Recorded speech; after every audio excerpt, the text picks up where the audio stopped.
So name and address and then 3 minutes. Hi, Council Mary Ann Boxwell.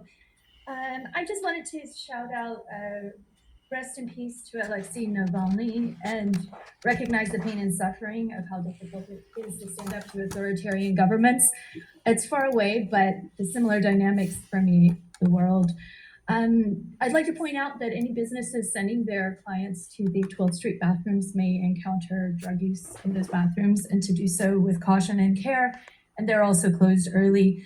I'd like to memorialize a fentanyl addict who died regarding the Columbia Inn. I have heard there's a culture of secrecy and silence around the drug use, addiction, ODs over there. I've become a scanner addict, so stuff is happening there. So listen to your scanners. I'd like to congratulate Carol Epling for getting good legal representation regarding the tragic lawsuit where the superintendent of Astoria schools ran through her body, causing severe catastrophic damage to her legs and her shoulders. I think we have a duty of care. I would like to offer a personal apology to her because I assume the school district never did. And I think our fears of litigation should be superseded by our humanity and our ethics, and we should offer support to people who are suffering. Similarly, there was a woman who was hit by a Lifeboat employee with a car. She's a woman with terminal illnesses. She's been kicked out of Lifeboat, as has another disabled woman. One of the points that may be hard to draw out in 3 minutes time is issues with Boise and, okay, see the $250 ticket scheme. We've got the reporters saying it's $35 tickets. I've been attending Wednesday night municipal court. If anybody wants to come, it's at 5:15.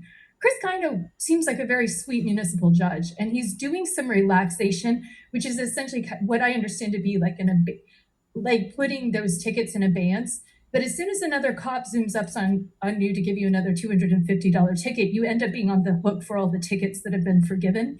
The homeless are feeling terrorized by the ticketing regime. And as Ozark is very particular about who he excludes and will not permit to go into his shelter, including it could be marijuana smokers, women who've whistleblowed him calling them B words or the rat, women who've fed information to me, fed to the state agency investigating the disability discrimination. We also have people who are afraid of the padlocked exit, and that causes them fear of fire. One thing I suggested to the county is to implement a development of code requiring things not be in basements, because that's just absolutely inhumane to crowd that many people in a basement with a padlock back entrance. Additionally, Monica Steele wants to know where the navigation center is, and she said that the funding was contingent on the navigation center, and I think we could do a lot more to get the homeless clothing washed. There's so much, and I think we also need a forum to let some of these issues out, because 3 minutes is not enough. Thank you, Ms. Ng. Is there anyone else that wanted to address the council this evening?